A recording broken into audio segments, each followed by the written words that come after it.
రక్షకుడైన యేసుక్రీస్తు శ్రేష్టమైన నామంలో నేటి క్రిస్మస్ ఆరాధనకు హాజరైన మీ అందరికీ కూడా నా హృదయపూర్వకమైన వందనాలు తెలియజేస్తా ఉన్నాను. దేవుని మహాకృప కనికరాలను బట్టి దేవుని రీతిగా సజీవుల సంఖ్యలో ఉంచి మరొకసారి మనమందరి రీతిగా ఆయన సన్నిధిలో నుండి ఆయనను స్తుతించటానికి, ఆయనను కీర్తించి కొనియాడటానికి ప్రభువు గొప్ప సమయాన్ని మనకు అనుగ్రహించారు. హల్లెలూయా, హల్లెలూయా. మరి నేను మీ మధ్యలోనికి రావటానికి ముఖ్య కారకులైన దైవజనులు సురేష్ గారికి నా వందనాలు, అలాగే స్థానిక సంఘ కాపరి దైవజనులు మోషే గారికి నా కృతజ్ఞతలు తెలియజేస్తా ఉన్నాను.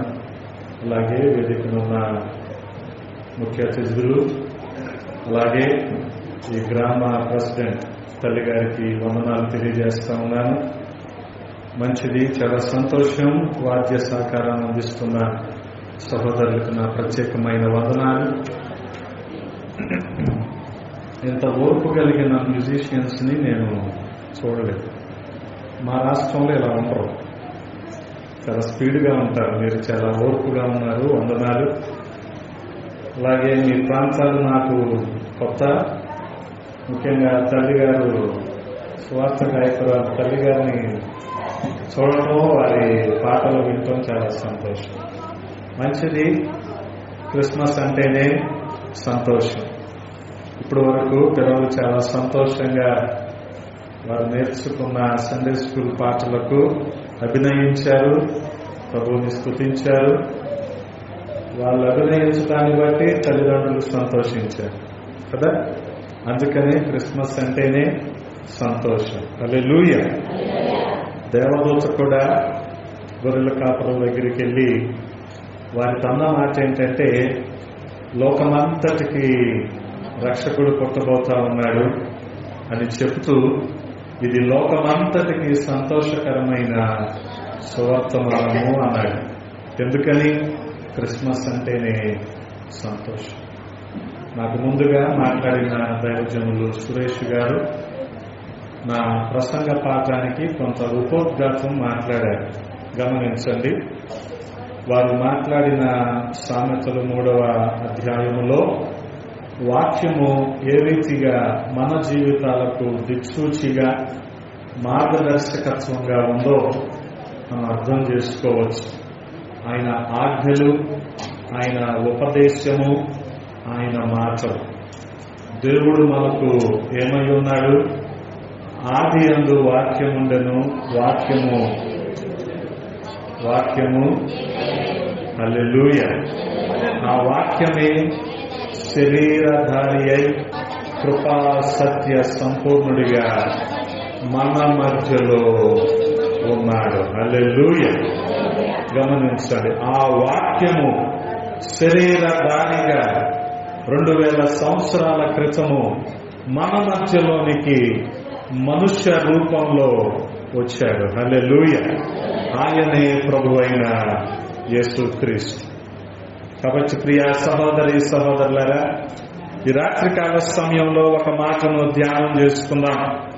మత్తయి సువార్త 1వ అధ్యాయము 22వ వచనాన్ని చదువుతూ ఉన్నాను. గమనించండి. ఇదిగో, కన్యక గర్భవతి అయి కుమారుని కనును, ఆయనకు ఇమ్మానుయేలను పేరు పెట్టుదురు. ఇమ్మానుయేలను పేరునకు భాషాంతరమున దేవుడు మనకు తోడని అర్థము. ప్రార్థన.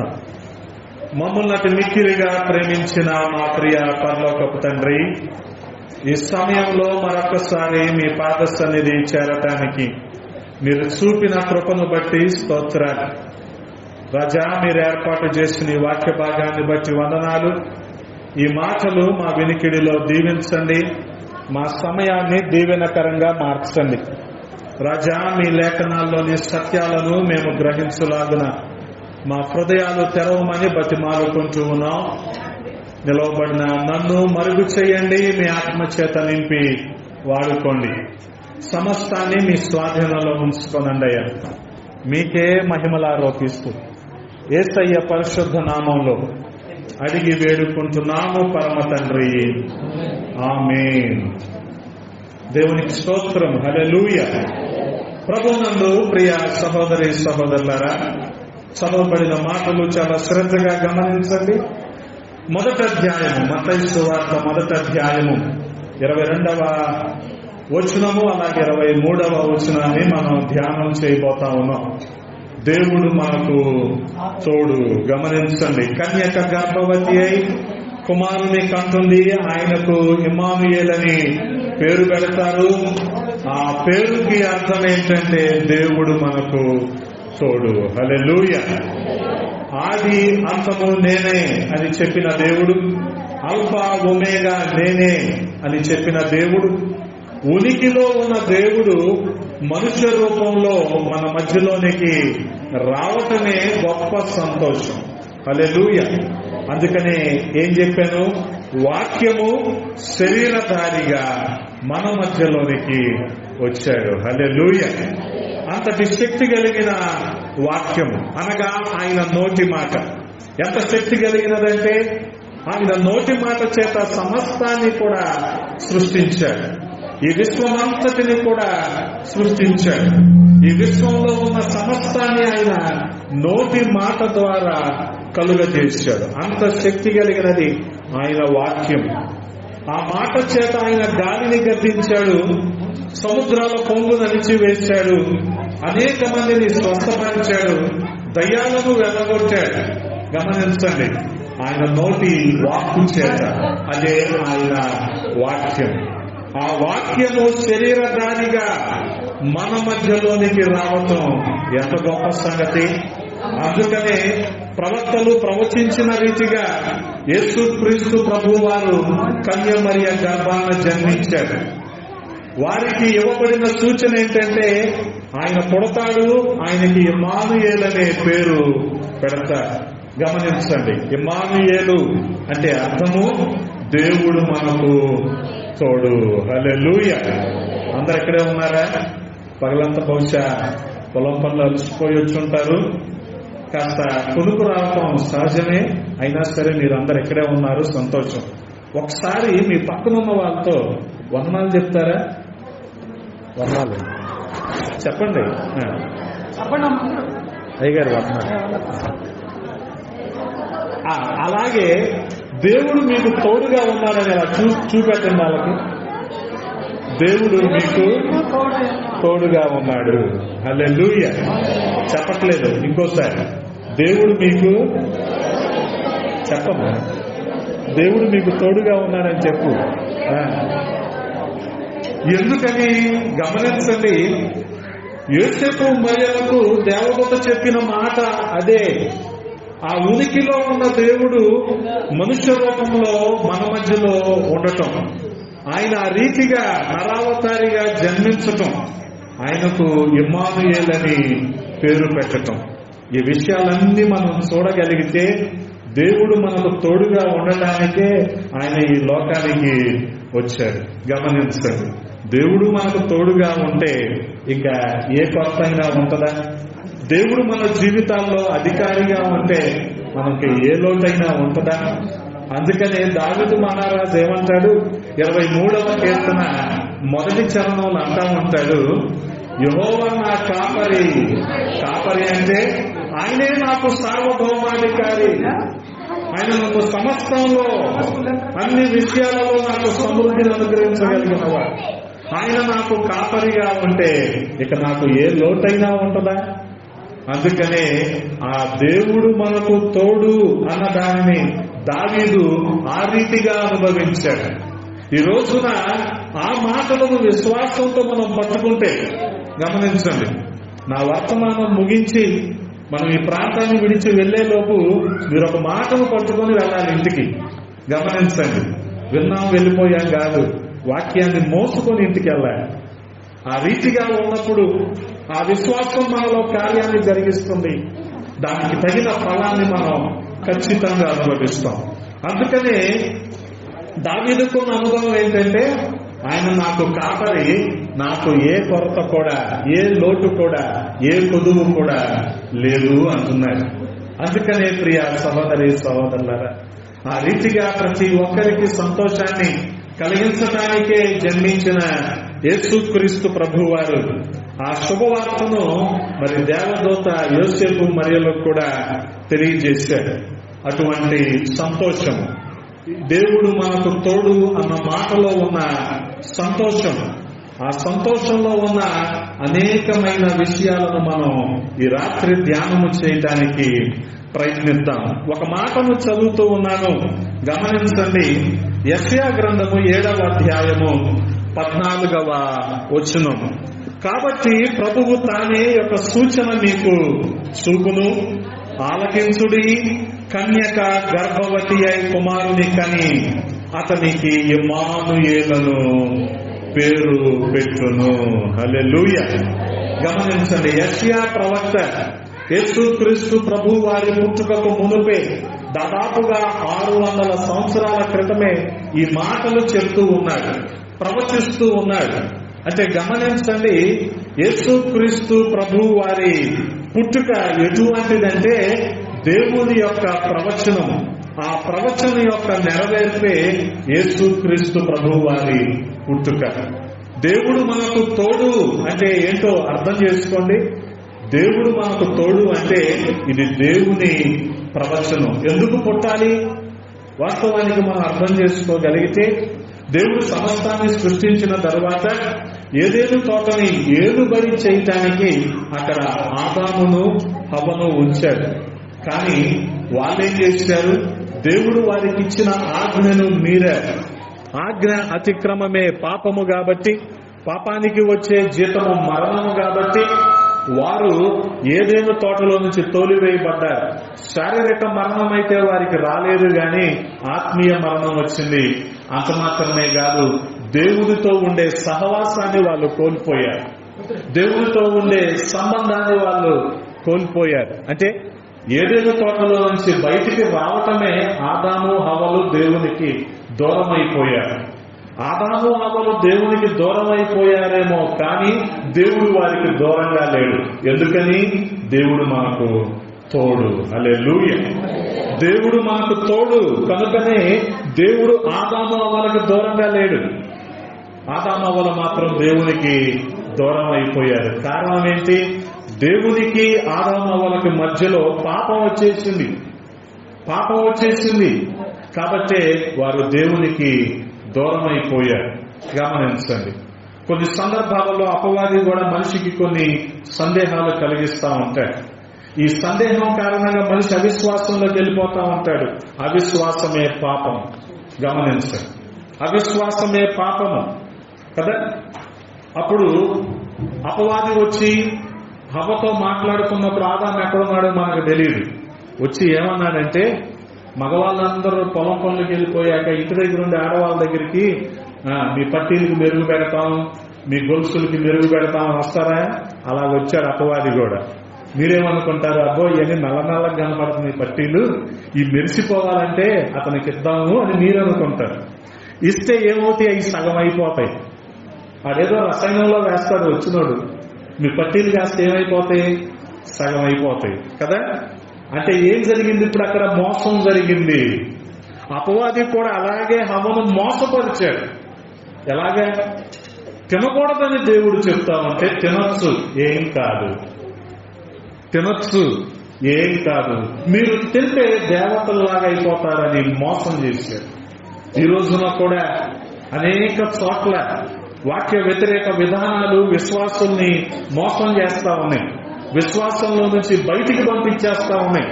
అందుకనే మనుషులు ఈ రోజున విశ్వాస భ్రష్టులైపోతున్నారు. గమనించండి, కారణం ఏంటో తెలుసా?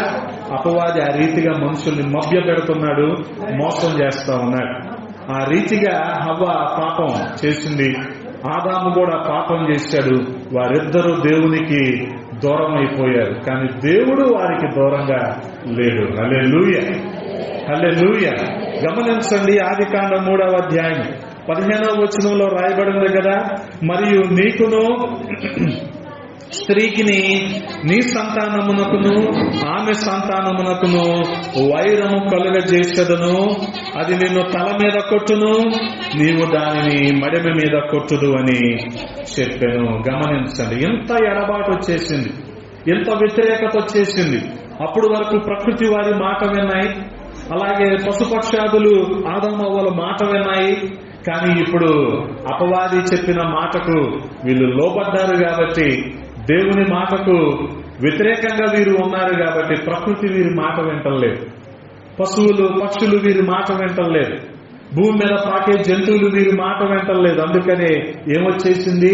వైరం వచ్చేసింది. గమనించండి, అందుకనే దేవుని మాట మనము వినాలి. దేవుని మాట విన్నప్పుడు సమస్తము సమకూడి మన జీవితాల్లో జరుగుతాయి అన్న దాంట్లో ఏ సందేహం కూడా లేదు. ఎప్పుడైతే మనిషి దేవుని మాటను మీరి వెళ్ళిపోతున్నాడో అప్పుడు మనిషి జీవితంలో అంతా కూడా చీకటే, అంతా లోటుపాట్లే కనపడతా ఉన్నాయి. అందుకనే గమనించండి, ఆ రీతిగా మనిషి దూరం అయిపోయాడు కదా, కానీ దేవుడు దూరం అయిపోలేదు. ఆయన తోడుగా ఉన్నాడు అని నిరూపించుకోవటానికే, ఆ ప్రవచనాలను నెరవేర్చటానికే యేసుక్రీస్తు ప్రభువు వారు మనుషునిగా ఈ లోకంలో జన్మించారు. హల్లెలూయా. గమనించండి, యెషయా 600 సంవత్సరాల క్రితం ప్రవచించాడేమో గాని బిలాము సంఖ్యాకాండంలో 1400 సంవత్సరాల క్రితమే ప్రవచించాడు. ఏమని రాయబడి ఉంటదంటే, యాకోబులో నక్షత్రము ఉదయించను అని రాయబడి ఉంటుంది. గమనించండి, అంటే యేసుక్రీస్తు ప్రభువు వారు పుట్టబోతా ఉన్నారు. అందుకే కదా ఆ నక్షత్రాన్ని, ఆయన నక్షత్రాన్ని చూసే జ్ఞానులు యేసుక్రీస్తు ప్రభువు వారిని ఆరాధించటానికి వచ్చారు. దాన్ని బట్టే వారు సంతోషించారు. ఆ రీతిగా దేవుడు మనకు తోడు అనేది దేవుని యొక్క ప్రవచనం. హల్లెలూయా. అందుకనే యేసుక్రీస్తు ప్రభు వారి పుట్టుకను గురించి ముందుగానే ప్రవచించబడింది. ఆ ప్రవచనం నెరవేరింది. నెరవేరటాన్ని బట్టి లోకమంతా కూడా సంతోషించింది. ఈ రోజున మనం కూడా సంతోషిస్తూ ఉన్నాం. హల్లెలూయా. అంత మాత్రమే కాదు, 22వ వచనంలో మనం చదువుదామా? ఈ మత్తయి సువార్త 1వ అధ్యాయంలోనే ఉండండి, ఎక్కడికి వెళ్ళొద్దు. 22వ వచనంలో చదువుతూ ఉన్నాను.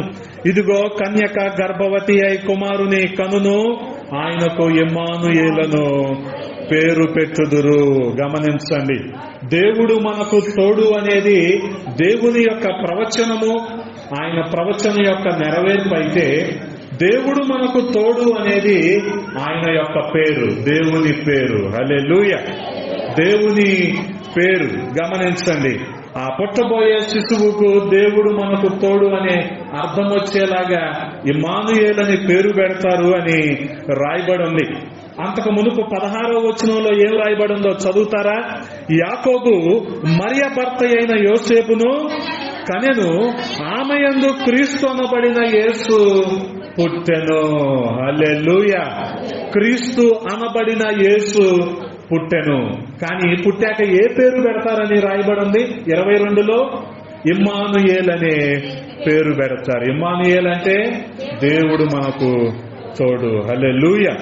దేవుడు మనకు తోడు. కానీ 16లో రాయబడిన మాట ఏంటి? గమనించండి, క్రీస్తు అనబడిన యేసు. మనందరికీ తెలిసిన విషయమే. యేసు అంటే రక్షకుడు, క్రీస్తు అంటే అభిషిక్తుడు. నరావతారిగా ఆయన జన్మించాడు. మనుష్యునిగా ఆయన పేరేంటంటే యేసు. ఆయన దైవత్వాన్ని బట్టి ఆయన క్రీస్తు అనగా ఆయన అభిషిక్తుడు, సమస్తము మీద అధికారము కలిగిన వాడు. అందుకనే గమనించండి, ఆయన మనం ఏమని పిలుస్తాము? ప్రభువు అని పిలుస్తాం. అంటే ప్రాణాత్మ దేహాల మీద అధికారము ఉన్నవాడే ప్రభువు. హల్లెలూయా. అందుకని ఆయన దైవత్వాన్ని సూచించే విధంగా క్రీస్తు అన్న పేరు, ఆయన నరావతారిగా ఆయన జన్మించాడు కాబట్టి యేసు అనే పేరు. అర్థమవుతుంది కదా? మనిషిగా ఆయన పేరేంటి? యేసు. దేవునిగా ఆయన పేరేంటి? క్రీస్తు. మరేంటి ఇమ్మానుయేలు?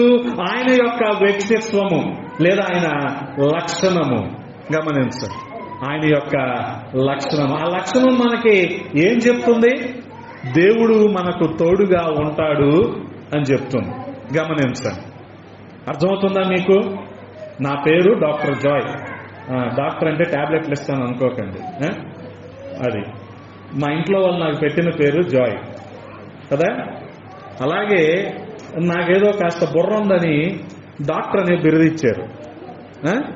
కానీ నాకు ఒక లక్షణం ఉంటుంది కదా, అరే ఇది కఠినమైన బోధకుడు, అది నా లక్షణం. అర్థమవుతుందా మీకు?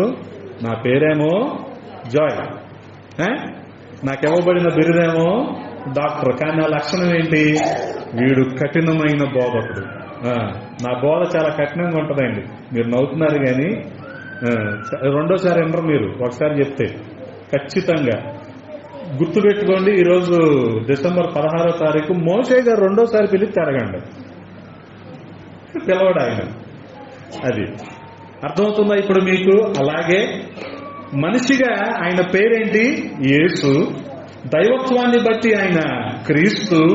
వ్యక్తిత్వము లేదా గుణ లక్షణాలను బట్టి ఆయన ఇమ్మానుయేలు, అంటే దేవుడు మనకు తోడు. హల్లెలూయా.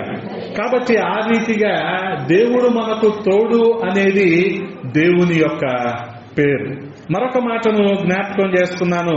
యెషయా గ్రంథంలోనే 7వ అధ్యాయము 14వ వచనంలో మనం చూడగలిగితే, కాబట్టి ప్రభువు తానే యొక్క సూచన మీకు చూపును, ఆలకించుడి, కన్యక గర్భవతి అయి కుమారుని కని అతనికి ఇమ్మానుయేలును పేరు పెట్టును. హల్లెలూయా. గమనించండి, దేవుడు మనకు తోడు అనేది దేవుని యొక్క వాగ్దానం. మనకు దేవుడిస్తున్న వాగ్దానం ఏంటంటే ఆయన మనకు తోడుగా ఉంటాడు అని. గమనించండి, దేవుని యొక్క వాగ్దానం. ఇశ్రాయేలీయులు భయంతో ఉన్నారు. వారి జీవితం అంతా భయమే. ఎప్పుడైతే పొట్టకూటి కోసం వారి దేశం విడిచిపెట్టి ఐగుప్తుకు వెళ్లి అక్కడ బానిసలుగా ఉండిపోయారో అప్పటి నుంచే వారికి భయం పట్టుకుంది. ఈ భయంలోనే కొనసాగుతూ ఉన్నారు. పోనీ దేవుడు వారిని విడిపించడానికి మోషేని ఎన్నుకున్నాడు. మోషే నాయకత్వంలో ఇశ్రాయేలీయులు ఐగుప్తు నుంచి బయటికి వచ్చారు. కానీ ఆ తరువాత వారి అవిధేయతలను బట్టి తరచూ శత్రువులకి అప్పగించబడుతూ వచ్చారు. అందుకనే న్యాయాధిపతుల గ్రంథం అంతా మనం చూడగలిగితే ఈ 7 సార్లు వారు శత్రువులకు అప్పగించబడటం, 7 సార్లు దేవుడు వారిని విడిపించటం, అది కూడా న్యాయాధిపతుల వారి సమక్షంలో లేకపోతే వారి నాయకత్వంలో విడిపించటం, ఇవన్నీ మనం చూస్తూ ఉంటాం. ఆ తర్వాతే వారికి రాజులు వచ్చారు. ఆ రాజుల పరిపాలన అయిపోయిన తర్వాత మనందరికీ తెలుసుగా, సౌలు మొదటి రాజు, 2వ రాజు దావీదు, 3వ రాజు సొలొమోను. ఆ తర్వాత యోధా విడిపోవటం, ఇక యెహోయాకీము తర్వాత వీళ్ళందరూ ఈ మాదీయ పారసీక సామ్రాజ్యం అలాగే బబులోను సామ్రాజ్యము బానిసత్వంలోనికి వెళ్లిపోవటం. మరి బానిసత్వంలో ఉండే వాళ్ళ పరిస్థితి ఎలాగుంటది? భయం భయంగానే ఉంటది. ఇశ్రాయేలీయులు కూడా భయం భయంగానే బ్రతుకుతూ ఉన్నారు. గమనించండి, అటువంటి భయంలో బ్రతుకుతూ ఉన్న వారికి దేవుడిస్తున్న వాగ్దానం ఏంటంటే దేవుడు మనకు తోడు. హల్లెలూయా. దేవుడు మనకు తోడు. అందుకనే ఆయన తోడుగా ఉండటం అనేది మన జీవితాలకు గొప్ప ఆశీర్వాదం. వాస్తవానికి మనుషుల తోడు మనం కోరుకుంటాం కానీ దేవుడు మనకు తోడుగా ఉంటే, చెప్పానుగా, దావీదు చెప్పినట్టు మనం కూడా చెప్తాం. ఏమని? నాకు ఏ కొరత లేదు, నాకు ఏ కొదవ లేదు అని. కానీ ఈ రోజున మనము మనుషుల తోడు కోరుకోవటం వలన మనుషులు నమ్మదగిన వారు కాదు గనుక మనము అనేక సందర్భాల్లో మోసపోతూ ఉన్నాం, దేవునికి దూరస్తులం అయిపోతూ ఉన్నాం, దేవుని ఆశీర్వాదాలని అనుభవించలేకపోతూ ఉన్నాం. కాబట్టి ప్రియ సహోదరి సహోదరులారా, గమనించగలిగితే మత్తయి సువార్త 28వ అధ్యాయములో ఒక మాట చదువుతూ ఉన్నాను. గమనించండి, నేను మీకు ఏ ఏ సంగతులను ఆజ్ఞాపించితునో వాటన్నిటినీ గైకొనవలనని వారికి బోధించుడి. ఇదిగో నేను యుగ సమాప్తి వరకు సదాకాలము మీతో కూడా ఉన్నానని వారితో చెప్పెను. గమనించండి, మత్తయి సువార్త ఎంత అద్భుతంగా ఉంటుందంటే, దేవుడు మనకు తోడు అన్న మాటతో మొదటి అధ్యాయం ఉంటే ఆఖరి అధ్యాయము దేంతో ముగించబడుతుందో చూశారా? ఆఖరి అధ్యాయము 28వ అధ్యాయము ఆఖరి వచనము 20వ వచనం దేంతో ముగించబడుతుంది? ఇదిగో నేను యుగ సమాప్తి వరకు సదాకాలము. సదాకాలం అంటే రోజులో 24 గంటలు, వారంలో 7 రోజులు, నెలలో 30 రోజులు. ఈ రకంగా సదాకాలం ఆయన మనకు ఎలాగున్నాడు? మనతోనే ఉన్నాడు. అదే ఆయన మనకు తోడుగా ఉన్నాడు. హల్లెలూయా. అంటే గమనించండి, దేవుడు మనకు తోడు అనేది ఆయన యొక్క సన్నిధి, దేవుని సన్నిధి. అందుకనే సదాకాలం ఆయన మనకు తోడుగా ఉండటం అంటే ఆయన సన్నిధి, ఆయన ప్రసన్నత మనము అనుభవిస్తాం. అందుకనే దేవుడు ఇశ్రాయేలీయుల ప్రజలతో నివాసము చేయాలనుకున్నాడు. అందుకనే ఆ పాలెము మధ్యలో 12 గోత్రాల వారు నివసిస్తున్న పాలెము మధ్యలో ప్రత్యక్ష గుడారాన్ని కట్టమని మోషేకు ఆజ్ఞాపించాడు. అయ్యా, నువ్వు ప్రత్యక్ష గుడారం కట్టు, నేను అక్కడికి వస్తాను అంటే దేవుడు తన సన్నిధి, ప్రసన్నత ఆ ప్రత్యక్ష గుడారంలో ఉంచుతాడు. అక్కడి నుంచి ప్రజలతో మాట్లాడతాడు. గమనించండి, ఆ రీతిగా ఆయన సన్నిధి, ప్రసన్నత. ఇశ్రాయేలీయులు అరణ్యంలో నడుస్తూ ఉన్నప్పుడు కూడా వారికి ముందుగా ఏం నడిచిందంటే నిబంధన మందసం నడిచింది. అంటే అది దేవుని సన్నిధి, ప్రసన్నత. ఆయన యొక్క సన్నిధిని మనం అనుభవించడం అనేది చాలా ప్రాముఖ్యమైంది. కేవలము దేవుని మందిరానికి వచ్చినప్పుడు మాత్రమే కాదు, మనం ఇంట్లో ఉన్నప్పుడు, మన వ్యక్తిగత ప్రార్థనా సమయంలో, అలాగే మనం ఉంటున్న ప్రతి సందర్భంలో, ప్రతి ప్రదేశంలో దేవుని యొక్క సన్నిధిని మనము అనుభవిస్తూనే ఉన్నాం.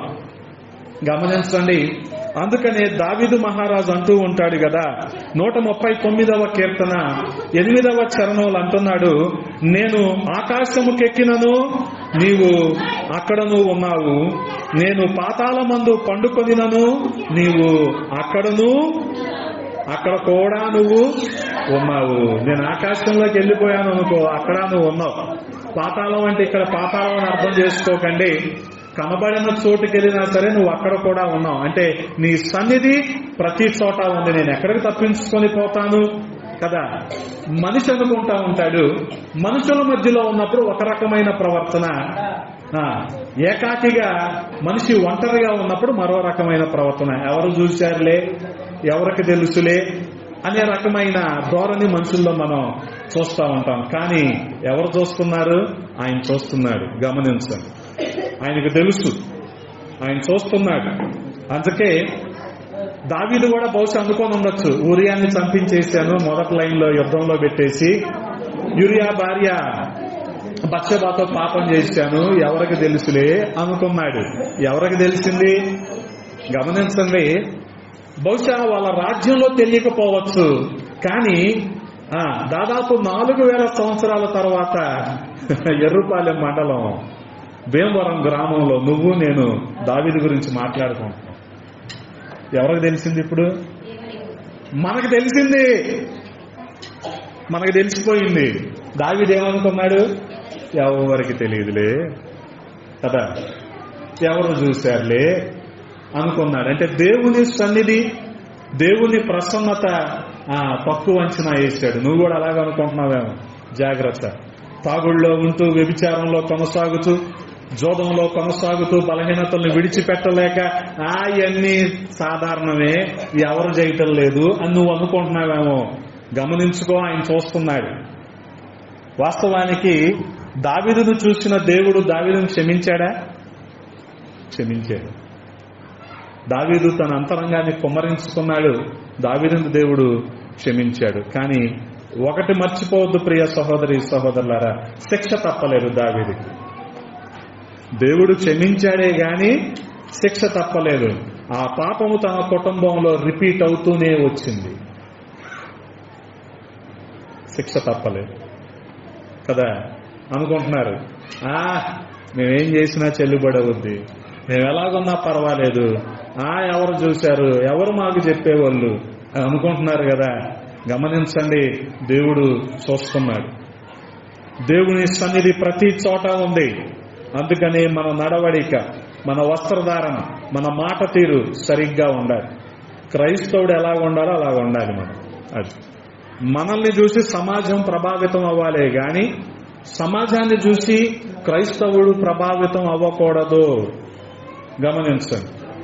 అందుకనే ప్రతి సందర్భంలో ఈ ఎరుక మనకు ఉండాలి. దేవుడు చూస్తున్నాడు, దేవుని సన్నిధి ఉంది.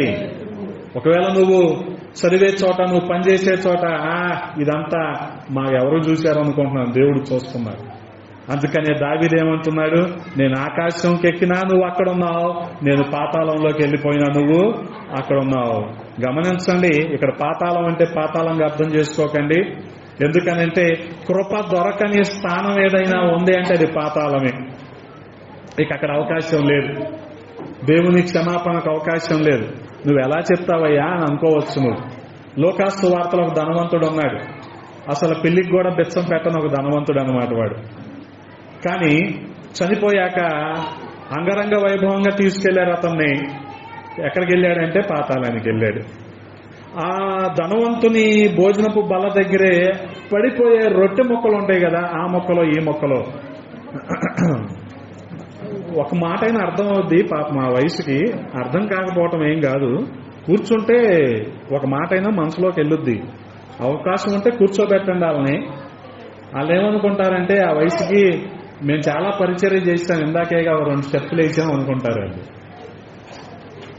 మేము చాలా సేవ చేస్తాం అనుకుంటారు. ఆ భావంలో ఉండిపోతారు. నీ స్టెప్పులు సేవ కాదు, వచ్చి లోపల కూర్చోవచ్చు. గమనించండి. ఇప్పుడు ఈ లాజరు ఏం చేస్తున్నాడు, ఏమైనా మొక్కలు ఏమైనా కింద పడిపోతాయేమోనని ఎదురు చూస్తున్నాడు.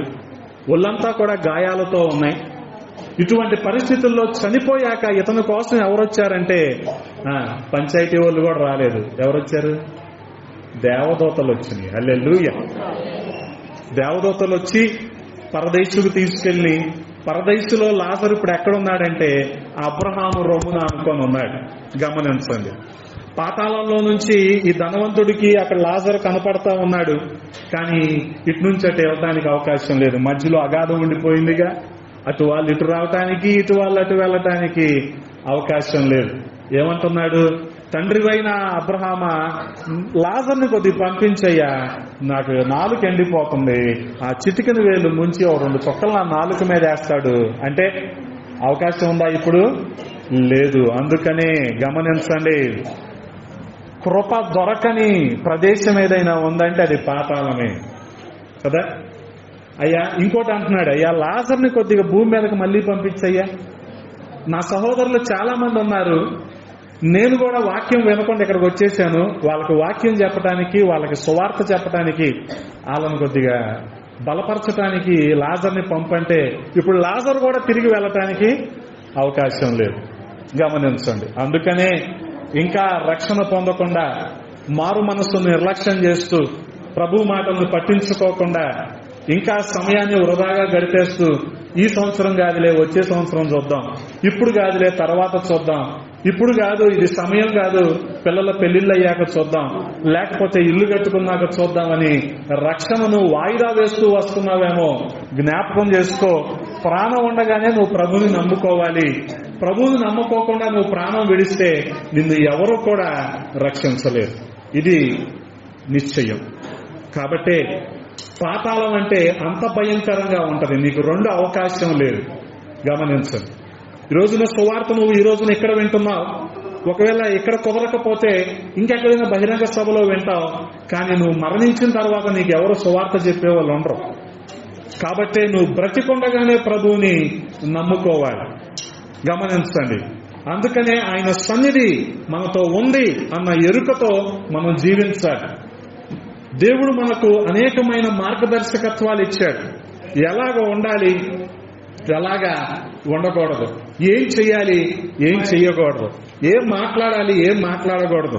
అందుకనే దావీదు మహారాజు అంటాడు 119వ కీర్తన 105వ చరణంలో, నీ వాక్యము నా పాదములకు దీపము, నా త్రోవకు వెలుగు. అంటే నేనేం చెయ్యాలో నీ వాక్యం చెప్పుద్ది. గమనించండి. నేను ఎలా నడవాలో నీ వాక్యం నాకు బోధిస్తుంది. అందుకనే దేవుని వాక్యము చాలా ప్రాముఖ్యమైనది. హల్లెలూయా. కాబట్టి గమనించగలిగితే దేవుడు మనకు తోడు అనేది దేవుని యొక్క సన్నిధి. దేవుడు మనకు తోడు అనేది దేవుని యొక్క వాగ్దానం. దేవుడు మనకు తోడు అనేది దేవుని యొక్క పేరు, ఆయన నామము. దేవుడు మనకు తోడు అనేది దేవుని యొక్క ప్రవచనము. మరొక మాటను కూడా మీకు నేను జ్ఞాపకం చేస్తాను. హెబ్రీయులకు రాసిన పత్రిక 13వ అధ్యాయము 5వ వచనంలోని ఆఖరి వాక్యాన్ని చదువుతూ ఉన్నాను, గమనించండి. నిన్ను ఏ మాత్రమును విడువను, నిన్ను ఎన్నడును ఎడబాయను అని ఆయనయే చెప్పెను కదా. గమనించండి, నిన్ను ఏ మాత్రము కూడా విడువను, నిన్ను ఎన్నడును ఎడబాయను అంటున్నాడు. గమనించండి, అంటే దేవుడు మనకు తోడు అనేది దేవుని యొక్క అభయం. హల్లెలూయా, హల్లెలూయా. ఆయన మనకు ఒక భరోసా కలిగిస్తున్నాడు. అంటే మీ రాష్ట్రంలో 5 గ్యారెంటీలు 6 గ్యారెంటీలు ఉంటాయి కదా, అలాగే దేవుని గ్యారెంటీ ఏంటంటే దేవుడు మనకి తోడు. హల్లెలూయా, దేవుడు మనకి తోడు. ఆయన తోడుగా ఉన్నాడు మనకి.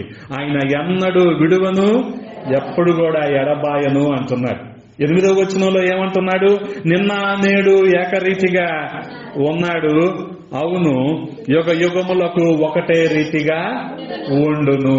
ఆయనలో మార్పు లేదు, ఆయనలో చంచలత్వం లేదు కదా. మనుషులు ఎలాగుంటారు? పెడితే పెళ్లి అన్నట్టు ఉంటారు, కానీ ఆయనలో ఏ మార్పు లేదు. గమనిస్తున్నారా? మీకు ఒక చిన్న మాట చెప్తాను, ఏమనుకోవద్దు. ఇప్పుడు మీటింగ్ అయిపోయింది, మీరు ఇళ్ళకి వెళ్ళిపోతారు. ఇళ్ళకి వెళ్ళిపోయాక ఇంట్లో మగవాళ్ళు ఎవరు సమయానికి రారు కదా. మీరు ఈ మీటింగ్ అయిపోయి ఇంటికి వెళ్ళిపోయి నిద్రపోయాక వచ్చి మీ ఇంట్లో మనిషి తలుపు కొడుతున్నాడు. తలుపు కొట్టేటప్పుడు తూలిపోతా తలుపు కొడుతున్నాడు. మీకు తప్ప పక్కింటి వాళ్ళకి కనపడింది, అందరికి కనపడింది. పక్కింటి వాళ్ళకి అతను ఎలా కనపడతాడు? ఇప్పుడు తలుపు కొట్టినాడు ఎలా కనపడతాడు? తాగుబోతోళ్ళలా కనపడతాడు కదా. ఎందుకు? తాగొచ్చాడు కాబట్టి. తలుపు తీసిన నీకెలా కనపడతాడు?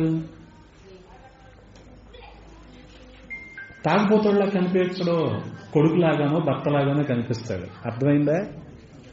ఇది తేడా. మన ఇంట్లో మనిషి తాగొచ్చాడండి, తలుపు కొడుతున్నాడు, మనకు ఎలా కనపడతాడు? మన ఇంట్లో మనిషిలాగానే కనపడతాడు, కానీ పక్కన వాళ్ళకి ఎలా కనపడతాడు? అర్థమవుతుందా? జనాలందరూ జక్కని చూసి ఏమంటున్నారు? లోకాసు వార్త 19వ అధ్యాయంలో, పాపి అయిన ఈ మనుషులు ఇంట్లోకి ఉండటానికి వెళ్తున్నాడంటే యేసుక్రీస్తు ప్రభు. కానీ యేసుక్రీస్తు ప్రభు అంటున్నాడు జక్కయ్యను చూసి, ఇతను కూడా. అర్థమైందా మీకు ఇప్పుడు? ఆయనలో మార్పు లేదు. యోహాను సువార్త 8వ అధ్యాయంలో కూడా పాపంలో పట్టబడిన స్త్రీని చూసి అందరూ ఏమంటున్నారు? ఏం వ్యభిచారి అంటున్నారు, కానీ ఆయన ఏమంటున్నాడు? అమ్మా అంటున్నాడు. ఎవరైనా అలాగే పిలుస్తారా కదా? ఆ లక్షణాలు ఏమైనా కనపడితే ఇంకెంత సులకంగా చూస్తారు జనాలు. కానీ ఆయనలో మార్పు ఉందా? ఆహా, లేదు. ఆయనలో మార్పు లేదు. అందుకనే ఇక్కడ రాయబడిన మాట ఏంటి? నిన్న నేడు ఒకటే రీతిగా ఉన్నాడు, యుగ యుగములకును ఒకటే రీతిగా ఉండును. ఉంటాడు ఆయన అంతే. ఎందుకని? ఆయన మనకిస్తున్న అభయం. దేవుడు మనకు తోడు. హల్లెలూయా. కాబట్టి ప్రియ సహోదరి సహోదరులారా, మనం ఎక్కడికి వెళ్ళినా, ఎక్కడున్నా, ఏ పరిస్థితుల్లో ఉన్నా, ఏ ప్రదేశంలో ఉన్నా, ఏ ప్రాంతంలో ఉన్నా, ఆయన సన్నిధి, ఆయన ప్రసన్నత మనకు తోడుగా ఉంటుంది. అందుకనే రక్షించబడిన ప్రతి ఒక్కరికి కూడా ఆయన తోడు ఉంటుంది. అందుకే రక్షించబడని వ్యక్తులు ఎవరైనా ఉంటే ఇక ఆలస్యం చేయొద్దు. ఇదే రక్షణ దినం, ఇదే మిక్కిలి అనుకూల సమయం. కాబట్టి ఈ క్రిస్మస్ కైనా సరే ఖచ్చితంగా దేవుని బిడ్డలుగా ఉంటూ ఆయన తోడును అనుభవిస్తూ అనేకులకు మనం కూడా ఆశీర్వాదకరంగా ఉంటూ దీవెనకరంగా ఉంటూ మన జీవితాలను సంతోషమయంగా, సుఖభరితంగా, సమాధానకరంగా మార్చుకోవటానికే దేవుడి రోజున గొప్ప అవకాశాన్ని మనందరికీ అందించాడు. అందుకని ఆయన దేవుడు మనకు తోడు అనేది ఆయన ప్రవచన నెరవేర్పని, ఆయన పేరని, ఆయన వాగ్దానమని, ఆయన సన్నిధి అని, ఆయన ఇచ్చిన అభయం అని ఈ రాత్రికాల సమయంలో ఆయన మనకు బోధించాడు. హల్లెలూయా. కాబట్టి ఈ మాటలను బట్టి చిన్న ప్రార్థన చేసుకుందాం. ప్రతి ఒక్కరము కూడా తలలు వంచినట్లయితే చిన్న ప్రార్థన చేసుకుందాం. పరిశుద్ధుడా, ప్రేమ కలిగిన తండ్రి, ఈ సాయంత్ర సమయంలో కొద్ది మాటలు ధ్యానించటానికి నాయన మీరు కృపనిచ్చారు. స్తోత్రాలు రాజా. మీరు మా జీవితాల్లో ఇమ్మానుయేలుగా ఉన్నారయ్యా. మీరు మాకు తోడుగా ఉన్నారు. స్తోత్రాలు. అందును బట్టి, ఆ సంతోషాన్ని బట్టి మేము స్తుతిస్తూ ఉన్నాం. ప్రతి ఒక్కరికి సంతోషం కలుగులాగున సహాయము చేయండి. మీకే మహిమలారోపిస్తూ స్థానికంగా పరిచర్య చేస్తున్న దైవజనులు మోషే గారిని దీవించండి. వారికి దీర్ఘాయును దయచేయండి రాజా. వారి పరిచర్ను విస్తరింపచేయండి. ప్రతి అవసరతను తీర్చండి. అలాగే కూడి ఉన్న ప్రతి ఒక్కరినైనా మీ హస్తాలకు అప్పచెప్తూ ఉన్నాం. వారి అవసరతలు మీరు ఎరిగి ఉన్నారు. మీ నామంలో తీర్చండి. ఎవరు ఏ ఉద్దేశంతో, ఏ ఆశలతోనైనా ఈ రాత్రికాల సమయంలో ఈ కూడికకు వచ్చారో వారి ఆశలను మీరు తృప్తిపరిచి వారిని ఇంట్లోకి పంపమని బతిమాలుకుంటూ ఉన్నాం. మీకే మహిమలారోపిస్తూ యేసయ్య పరిశుద్ధ నామంలో అడిగి వేడుకుంటున్నాము పరమ తండ్రి. ఆమేన్. మీ అందరికీ వందనాలు. దేవుడు మిమ్మల్ని దీవించును గాక. ఆమేన్.